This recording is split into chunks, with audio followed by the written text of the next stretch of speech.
Hello, it's David here, Gentle Soul Reflexology.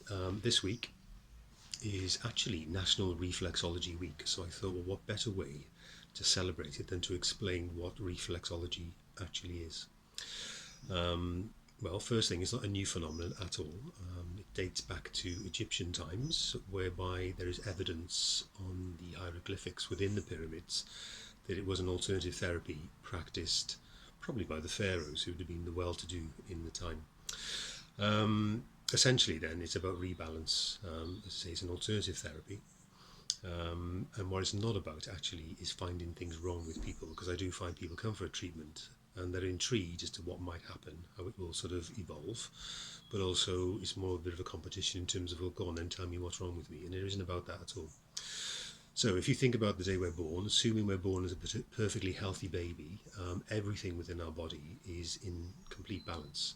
And as time evolves, we get pulled from pillar to post through childhood, early adulthood, and we start to get poorly. And therefore, this is when the imbalances start to happen. So if you consider on the bottom of our feet, which is what we call the plantar aspect, we've got somewhere around 7,200 nerve endings. And it's through the treatment of reflexology that we actually manipulate these nerve endings. So each nerve ending innervates to a specific part of the body.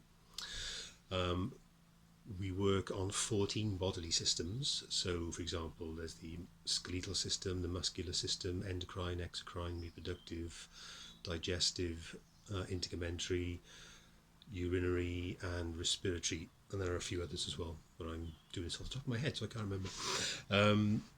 And then what happens is you would be in the chair for about an hour, and I'll work on 2 feet at the same time. So we call that Duopody, which is a key thing for me. That's the technique I've learned, and on the basis, if you work both feet together, it mirrors the body. So for example, we've got 2 shoulders, so we do them together. We've got 2 kidneys, and also there's the digestive system, which is the best example, because we start at the mouth and finish at the other end basically, and follow the intestinal tract from start to finish. So having done that, I will feel clicks and crunches and heat. You as the client would feel, I'll say pain, I don't mean it's going to be excruciating. There might be a sharp pain, it might be a dull ache, it might be a click or a crunch from your part as well, or we might just feel a bit sore. So all those things between us we make a note of. And then the interesting part for me is what fascinated me through the learning process is that through these random observations, you get a narrative will start to develop. And in most cases these days, and it's probably no surprise, that a lot of it is about stress and mental health.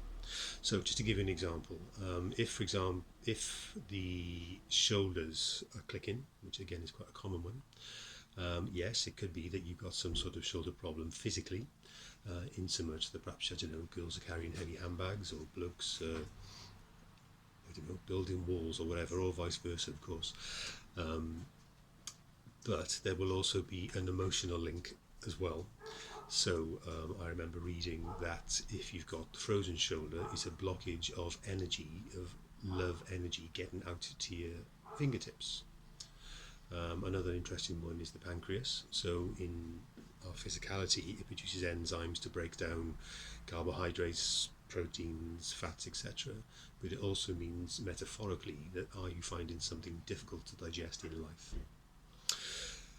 So what I also find is that people will come, the first treatment tends to be really busy in terms of lots of observations, and as time evolves through the maybe 4 or 5 treatments, not that you have to have that many, but some people do, you get lesser recordings, lesser observations, but they're becoming more and more relaxed, so they're more inclined then to go off on a little trip while they have a sleep in the chair. And for me, that's one of the key things, particularly today in this world, is that everybody's stressed out, rushing around from pillar to post with children and jobs and life. So there's any one key piece of feedback that I do get is that the reflexology helps sleep, so insomnia particularly, and is really good for stress. And of course there's nothing wrong at all for an hour a week even, when you're having one of these treatments, just to get in the chair and just chill out and forget everything else. So there we are, in a nutshell, that's what reflexology is. I'll do some more of these videos because it's probably easier to say it than to write it, and then I can hopefully build up some sort of aid memoir somewhere.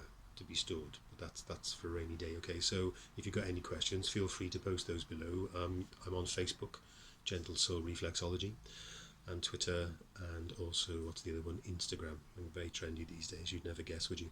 Okay, thank you for listening, hope I haven't bored you, and keep in touch. Goodbye.